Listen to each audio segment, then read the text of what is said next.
In the heart of the galactic assembly, beneath the shimmering spires of glass and plasma, 12 species gathered to decide the fate of one, humanity. They called it a resolution of containment. To the humans who watched from the observation chamber, it felt more like a sentencing. For centuries, the galactic community had viewed humanity as an unpredictable variable, brilliant, yes, but volatile. In just 200 years, humankind had leapt from its cradle world, built ships that bent gravity, and charted the edges of the Orion Arm. To the elder species, it was progress too rapid, ambition too loud, emotion too raw. Humans were a spark in a chamber full of oxygen. And so, the council decided, remove the spark before it ignites the stars. The chamber glowed with bioluminescent light as the Archon of Arene spoke, his voice filtered through translation fields. Species 001, designation human. You are hereby exiled from civilized space. You will be relocated to Exiled 7, a world classified as unsuitable for habitation. Exiled 7, the Death World. A planet so hostile that probes melted in its storms, where gravity pulled like a clenched fist and life itself had evolved to kill anything that dared to exist. The humans in the chamber stood silent. Some trembled in disbelief. Others stared with the hard stillness of soldiers who had seen too much to be surprised anymore. At the center of them all stood Commander Mara Kestrel, a former fleet captain turned representative. She raised her head slowly and spoke into the cold air. "You're afraid of us," she said, her voice steady. "That's the truth, isn't it?" The Archon's luminous eyes flickered. "We fear instability. Humanity is unpredictable. You fight when diplomacy would suffice. You expand when restraint is advised. You destroy even when survival is assured." Mara's lips curved into something between a smile and a scar. "And yet, we survive." Her words rippled through the chamber like static. Some of the delegates turned away. Others whispered into their translators. The Archon only gestured toward the exit. "Prepare your people. The transports leave at dawn." The exile began under the false dawn of an alien sun. Hundreds of ships, stripped of weaponry and escorted by the silent fleets of their captors, descended into the gravitational well of Exiled 7. Each carried thousands of men, women, and children, soldiers, engineers, farmers, scholars. Every profession, every dream condensed into the weight of a single order. You will not return. Through the viewport of the command vessel, the planet loomed large and violent. Storms the size of continents churned with electrical fury. Rivers of molten rock cut through black mountains. The atmosphere glowed faintly red, dense and heavy like liquid fire. Sensors screamed warnings. Temperatures fluctuated by hundreds of degrees within minutes. It was, by all known measures, uninhabitable. Yet as the shuttles broke through the clouds, humanity did what it always did. It looked for possibility. "Deploy the stabilizers," Mara ordered. "If the ground kills us, we'll die standing on it." The descent was chaos. Winds tore at the hulls. Lightning danced across the sky, and more than a few vessels never made it to the surface. Those that did landed on terrain cracked and scarred by storms. The air was thick, metallic, and tasted faintly of ozone and ash. Breathing unassisted felt like swallowing knives. Still, within hours, humans were unpacking crates, erecting shelters, scanning soil. Every instinct screamed to retreat, but retreat was no longer an option. The first night came with no stars, only the dull pulse of red lightning flickering through clouds. Around makeshift fires, the exiles spoke little. The heat fluctuated wildly, the air vibrated with low, animal growls carried on the wind. The ground itself trembled as something massive moved beneath it. In the distance, one of the landing zones erupted in flame. No one screamed. There was no time. Everyone knew. Survival here would not be granted. It would have to be taken. Days turned to weeks. The planet revealed its nature and its rules. Rain came down as acid, burning through metal and skin alike. Flora exhaled spores sharp enough to shred lungs. Predators moved in packs, with jaws like mechanical traps. Even the nights attacked, temperatures plummeting so fast that blood could freeze mid-flow. Yet, somehow, humanity adapted. Shelters became domes, then bunkers, then settlements. Filters were fashioned from local minerals. The air grew breathable, if only barely. Crops that survived the soil's toxins were cross-engineered to feed thousands. Every disaster forced a new invention. Every death sparked another idea. They began to call themselves the Forged. It was half joke, half promise.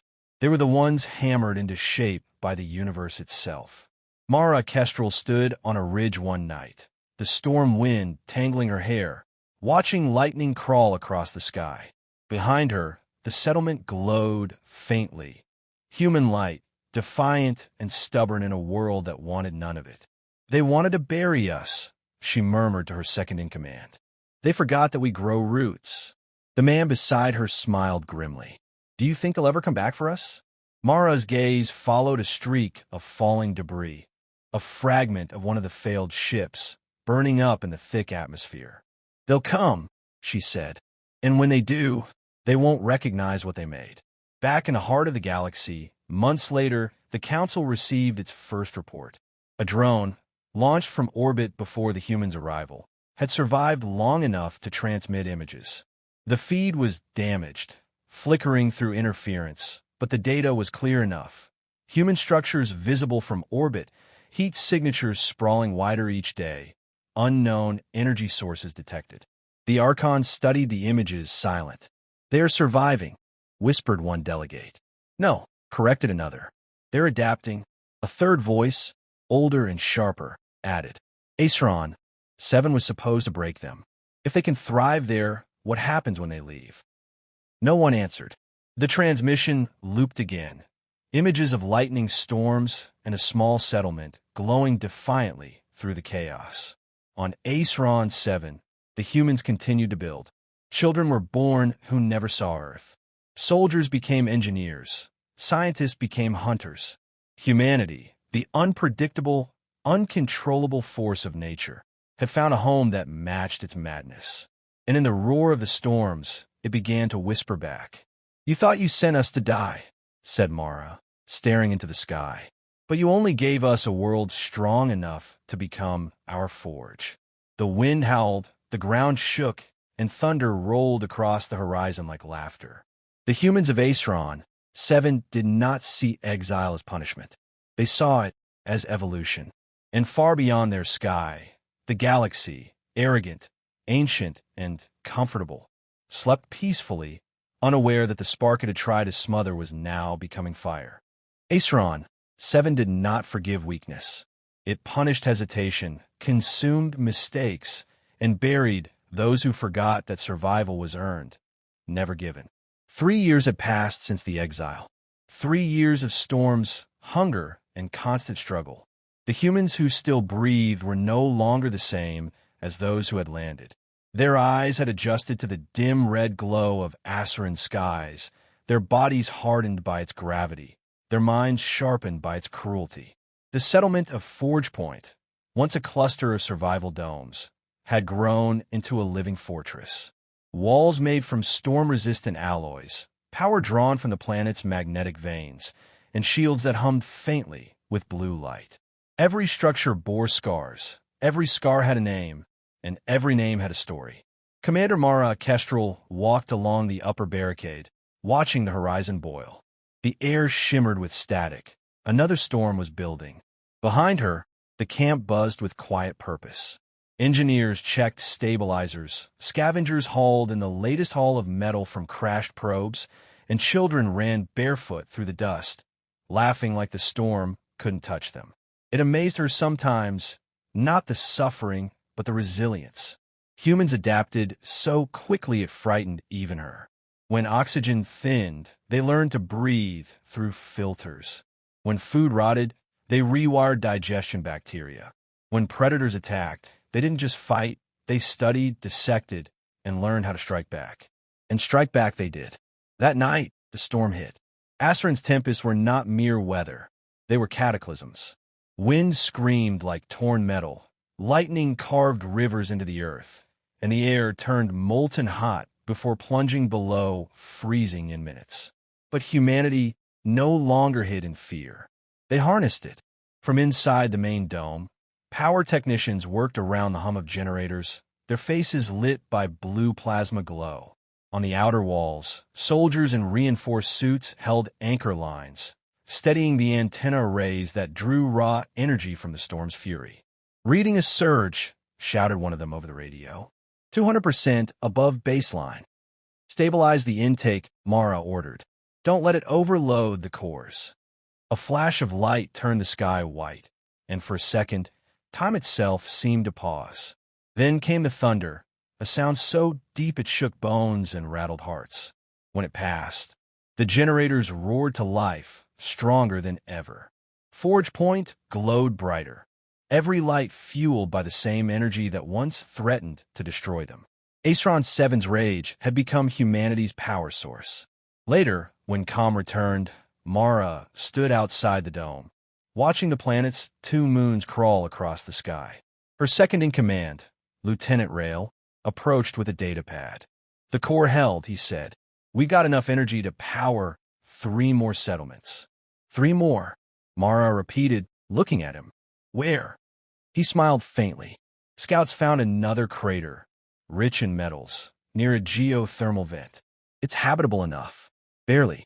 She took the pad and stared at the map. Every red mark represented death zones. Every green circle was a miracle. "Do it," she said finally. "Start the expansion." While humanity rebuilt, Acheron watched. Deep beneath the planet's crust, something stirred, something old. Long before humans arrived, Acheron had hosted another civilization, one that vanished under its own ambition. Their ruins lay buried beneath volcanic stone, their technology dormant but waiting. It was one of these relics that a team of scavengers found one dawn, a structure half buried in obsidian, pulsing faintly with light. They called it the core vault. Inside were carvings, strange, curved patterns like circuitry and bones merged. Holograms flickered alive, projecting symbols none could read. But one thing was clear: it was alien, ancient, and alive. The scientists warned against tampering. The soldiers ignored them. Curiosity was, after all, humanity's most dangerous weapon. When they connected the vault to their scanners, something responded. A signal burst strong enough to cut through the storm layer and into orbit. "We just pinged the void," Rail whispered. "Whatever's out there, it heard us." Across the galaxy, far beyond the reach of human exile, sensors blinked awake in the deep stations of the galactic assembly. Unscheduled transmission. Origin: Acheron 7. Human frequency interference detected. In the council chamber, panic spread like wildfire. "They're still alive?" gasped the Archon. "Not just alive," another said, eyes wide. "They're transmitting." No one spoke the thought out loud, but it hung there, sharp and unspoken. If humans could survive Acheron, they could survive anywhere. Back on Acheron, Mara listened to the decoded fragments of the vault's message. It was not words, but sound, layered tones, mechanical whispers, and what might have been coordinates. "It's not random," said Dr. Aaron Voss, the lead xenologist. "It's a map." "A map to what?" Mara asked. The doctor hesitated. "Not to something, to someone." The realization sent a cold current through the room. The vault wasn't just a ruin. It was a beacon, and they had just lit it. Weeks passed. The nights grew quieter, the storms less frequent. But the silence carried a weight that no one could explain. Sensors picked up occasional fluctuations, movement above the upper atmosphere, brief flashes like ships appearing, then vanishing again. Human eyes turned skyward with a mix of hope and dread. Then one night, Forge Point's alarm screamed. Something was descending. Mara and Rail sprinted to the watchtower. Through the red haze of Acheron's clouds, a shape broke through, sleek, silver, and alive. Not human-made. It landed hard, sending waves of dust and plasma into the air. "Is it a drone?" Rail asked. "No," Mara said softly. "It's them." The ship opened like an unfolding flower. Figures emerged, not the galactic assembly, not any species known to them. Tall, armored, and silent, with glowing eyes and weapons that looked like extensions of their bodies.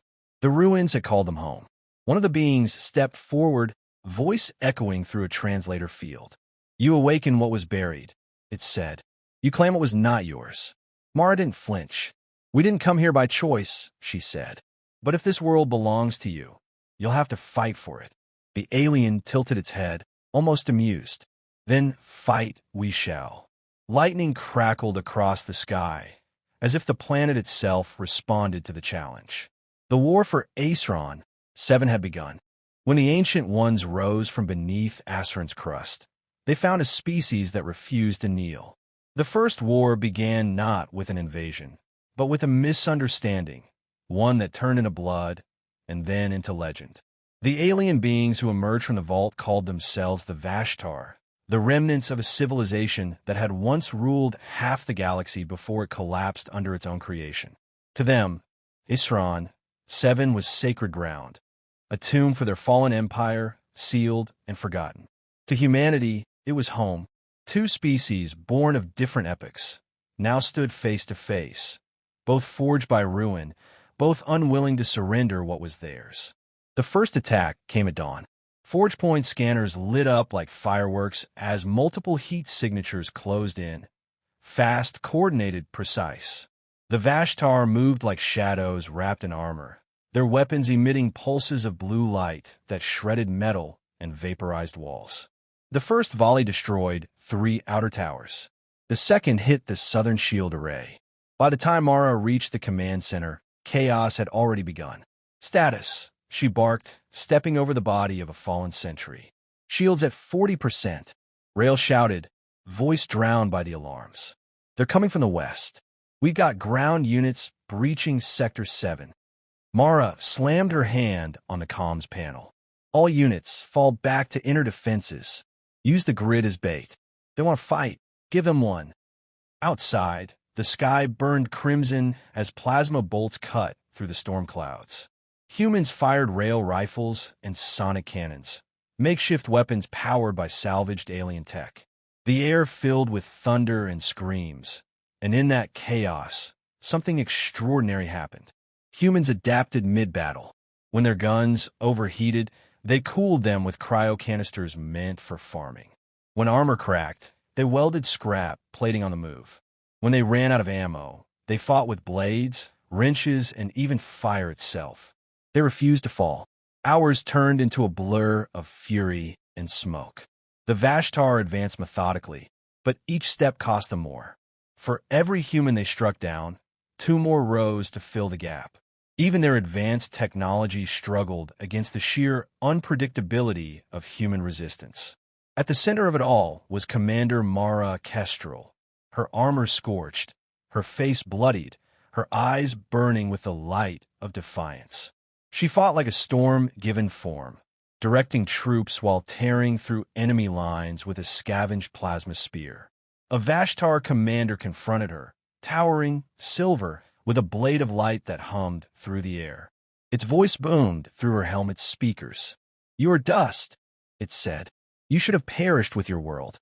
Mara raised her weapon. "We're not dust," she spat. "We're the storm."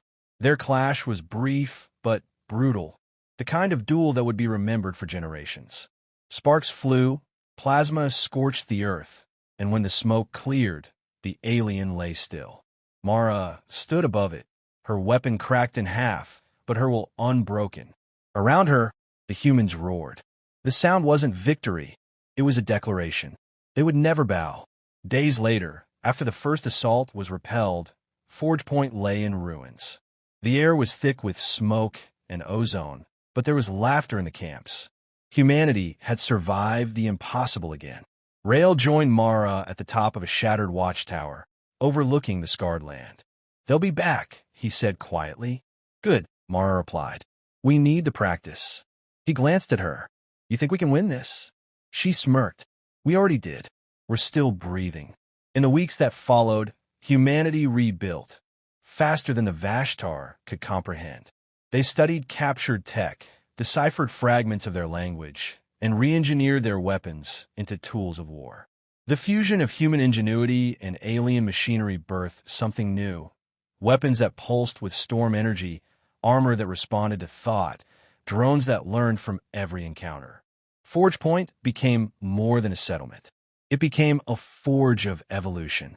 And something began to change in the humans themselves. Exposure to Asarin's atmosphere, its gravity, and now the alien technology began altering their physiology. Stronger muscles, sharper senses, faster reflexes. The planet was reshaping them into something beyond human. Mara saw it first in the children.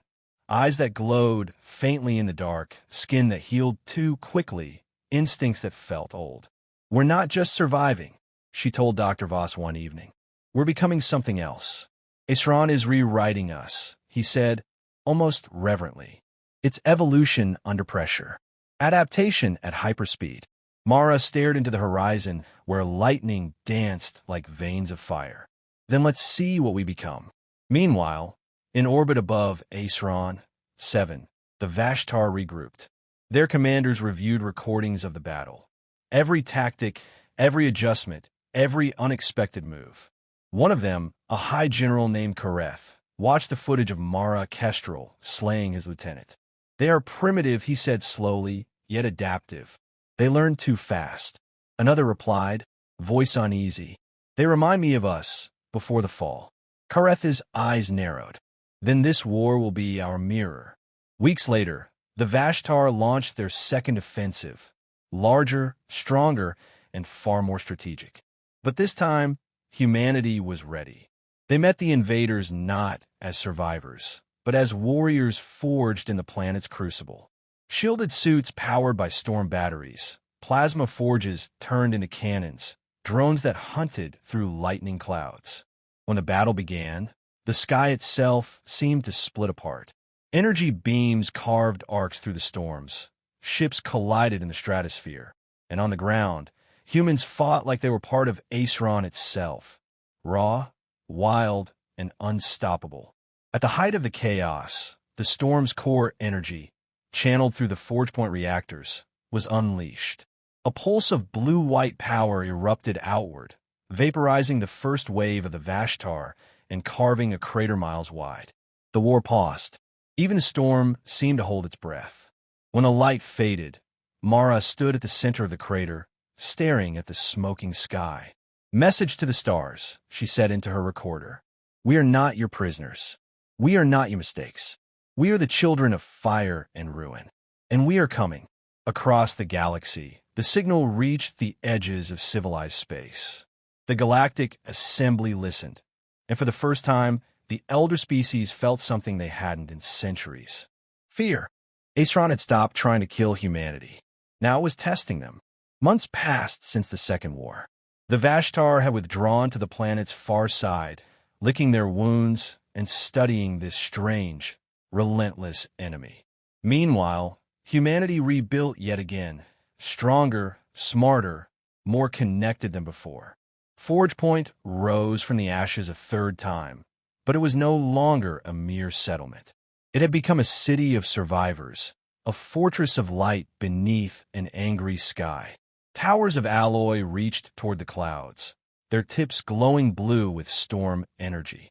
Rail networks linked distant outposts. The once exiled species now had infrastructure, trade, even festivals, because humans celebrated even at the edge of extinction. Yet beneath the newfound calm, something stirred. A pulse beneath the soil. A voice beneath the static. Commander Mara Kestrel stood in the observation deck, watching Asarin's storms roll across the horizon. She had begun hearing it again, the whispers. Not words, not exactly, but impressions. Patterns. Like the planet itself was trying to communicate. "You're not sleeping again," said Rail, stepping into the chamber. "Don't tell me the lightnings started talking to you." She smirked faintly. "Not lightning. Something deeper." Rail frowned, folding his arms. "You think it's Vashtar tech?" "Maybe, but it feels older, like it's coming from the bones of this world." She turned to him, eyes glowing faintly in the stormlight. The same faint luminescence many humans now carried. "I think this planet remembers us." Down below, deep under the newly built Forge Point core, engineers had drilled into a cavern they thought was solid rock. It wasn't. The drills broke through into open space, a vast underground chamber filled with monolithic structures, carved not by machines but by something biological. At the center of it all stood a massive black spire, pulsing with a dim, rhythmic light like a heartbeat. The science team named it the Echo Chamber. When they connected scanners to its surface, readings spiked off every scale. The spire emitted data streams older than any known galactic record, a language buried in harmonics and electromagnetic waves. It wasn't just a structure. It was memory, a planetary archive. Dr. Aaron Voss led the decryption efforts. Weeks of sleepless work slowly pieced together fragments of the message hidden inside the pulse. It's not just about the Vashtar, he told Mara. It's about what came before them. The holographic display flickered alive, showing a galaxy full of light, then consumed by a wave of black energy. Aesron wasn't just a world, Voss continued. It was a weapon, a living weapon, created to contain something the Vashtar unleashed, something they couldn't kill. Mara's eyes narrowed, and were standing on top of it. The deeper they dug, the louder the whispers grew. Asarin's storms became almost rhythmic, the lightning striking in precise intervals. It wasn't random anymore. It was communication. One night, as the storm howled over Forge Point, Mara descended alone into the echo chamber. The spire pulsed faintly as she approached, and when she placed her hand against it, the world shifted. Her vision filled with images, stars dying, cities collapsing, Vashtar warriors turning against their own creations. And in the midst of the chaos, she saw humans. Not the exiled kind, but ancient ones, different yet familiar. They stood beside the Vashtar, fighting a shadow that consumed light itself. And then gone, buried, forgotten. When the vision faded, Mara stumbled back, gasping. The truth hit her like a blade. "We weren't the first humans," she whispered. "We're their echo." Days later, the discovery spread through the colony. The message was clear. Humanity's arrival on Aesron hadn't been random. The coordinates the Galactic Council had chosen for their exile weren't arbitrary either. Aesron had called them. The planet's core AI, buried deep beneath the crust, had been dormant for millennia, waiting for life genetically compatible with its lost creators to awaken it again. Humanity, by a sheer cosmic irony or design, was that key. The Vashtar, once gods of this place, had created a prison for the darkness they unleashed. Humanity had just turned the lock. Rael and Mara stood before the spire again, staring at the energy readings climbing by the second. "It's waking up," Rael said. "If this thing was meant to seal something away." "Then we just opened the door," Mara finished grimly. Suddenly, the ground trembled. The light from the spire surged, flaring bright enough to blind. The energy pulse rippled outward through the tunnels, across the surface, and into the upper atmosphere. Every human on Aesron felt it. Every sensor in orbit registered it. And far beyond the system, the Galactic Assembly's long-range station screamed with alarms. Something had awakened. In the silence that followed, a signal emerged from the spire. A transmission sent in all directions, encrypted in the same harmonic code as the original. But this one contained a message that human translators eventually decoded. The cycle returns. The void is hungry. The words chilled everyone who heard them. Mara clenched her fists. Whatever's coming, it's not just the Vashtar anymore. Far across the stars, deep within regions of space marked forbidden even by the Council, something stirred in the darkness. A mass of energy, conscious, ancient, and endless, shifted its gaze toward Aesron. The prison had been sealed and was weakening, and it remembered the taste of life. Meanwhile, on Asarin's surface, the humans began preparing. Their engineers converted power cores into planetary defense arrays. Drones swarmed the skies. Children were trained to fight before they could even read. The Vashtar, watching from afar, detected the same energy pulse, and for the first time, their leaders were afraid. Kareth, the same general who once sought humanity's extinction, now convened his council. They've awoken the old hunger, he said quietly. If it escapes, not even the stars will survive. A silence fell. Then we fight with them, one of his lieutenants said reluctantly. Kareth nodded slowly. So be it. Back on Forge Point, Mara watched the storm clouds split open, revealing the faint shimmer of something vast moving in orbit, a shape blotted out against the stars, almost too big to comprehend. The void, she whispered. Rail stepped beside her. Do you think we can stop it? She looked at the settlement behind her. Humanity's forge, filled with light, laughter, and stubborn hope. We always do. The thunder cracked, and in that moment, the humans of Aesron stood at the edge of something far greater than war. They weren't just survivors anymore. They were the heirs of a forgotten legacy, a weapon reborn from the ashes of the past. And the galaxy was about to learn what it truly meant to fear the children of a death world. In the dark between stars, something ancient had awakened. It had no name, only hunger. They called it the Void Hunger, a cosmic storm that devoured light, worlds, and memory itself. The Vashtar had once imprisoned it at the core of Aesron. The death world humanity was exiled to. Now the prison was breaking, and the only species mad enough to fight it was humanity. The sky above Aesron burned red with lightning. The storm that had once tried to kill them now answered their call. Human warships, built from wreckage and storm-forged alloys, lifted into orbit beside Vashtar fleets. Captain Mara Kestrel stood on the command deck of the Ardent Forge, facing Kareth, the alien general who once hunted her kind. So, she said, you're really standing with us.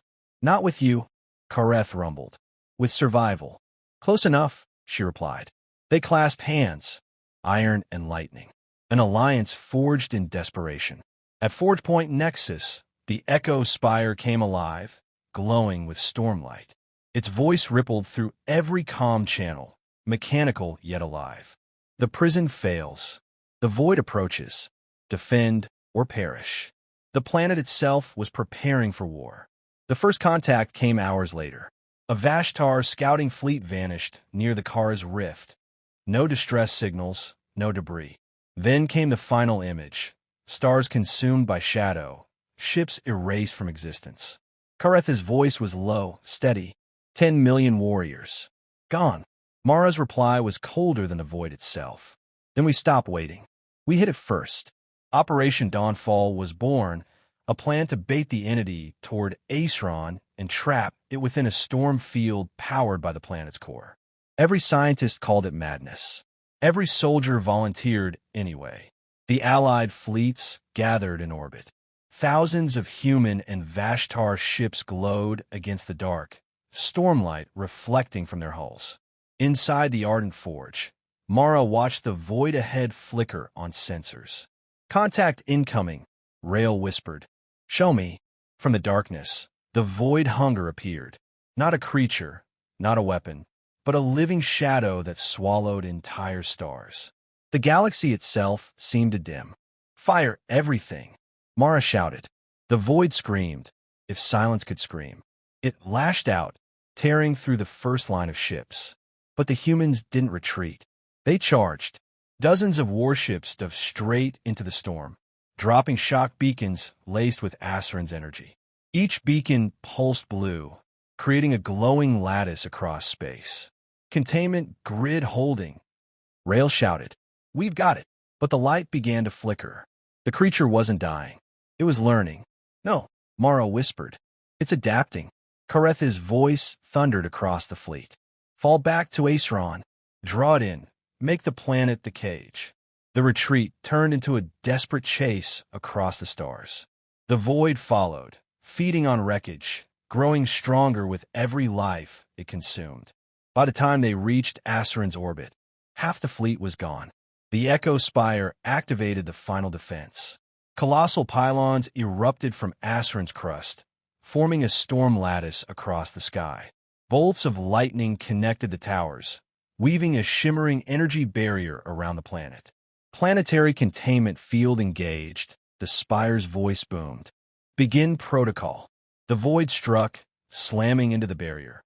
The impact lit the sky in blinding white, shaking the planet to its core. Mara gripped the console as alarms screamed. Hold the line. If Acheron falls, the galaxy follows. Kareth's fleet opened fire, their plasma cannons burning holes through the darkness.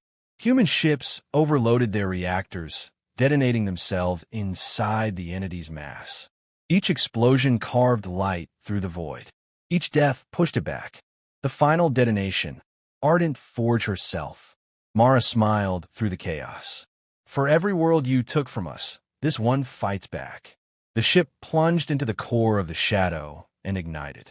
The explosion split the void open like dawn breaking through night. And then, silence. The storm subsided. The lattice dimmed. The void was gone.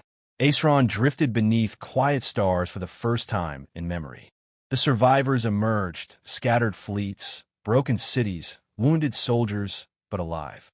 Kareth looked upon the planet with something almost like reverence. You humans, he murmured, you fight like stars themselves. We learn from the best, Rael replied softly. In the distance, the echo spire pulsed again, slow, steady, alive. Mara's final transmission echoed through every remaining ship. If we can survive the storm, we can survive anything. Humanity endures.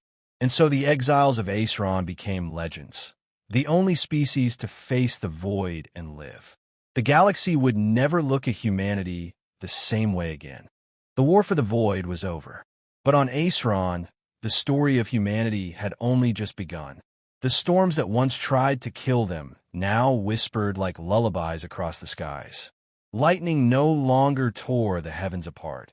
It drifted in soft arcs, dancing between the clouds like living veins of light. Acheron was healing, and so were its people. Captain Mara Kestrel walked across the plains of Forge Point, where glassed battlefields had turned to fields of glowing crystal. The ground hummed beneath her boots, alive with static. Every breath she took tasted of ozone and renewal. She had fought through fire and void, yet somehow she felt reborn. Behind her, Rael followed quietly. His armor was scorched, his eyes reflecting the shifting sky. You feel it too, don't you? He asked. The storm, Mara replied. It's inside us now. Astron's core had changed them. Not just their world, but their blood. Within weeks, survivors began noticing strange effects. Wounds healed faster than ever before. Their senses sharpened. They could hear the hum of power lines, feel the pulse of thunder long before it struck. Children born after the war were different. Their eyes shimmered faintly in the dark. Their skin glowed softly beneath lightning. They could shape arcs of electricity between their fingers, as if playing with the weather itself. They were the first of a new generation. The galaxy would one day call them the Stormborn, the Echo Spire. The same ancient structure that had guided them through war now spoke in gentler tones, like a mentor watching over its children.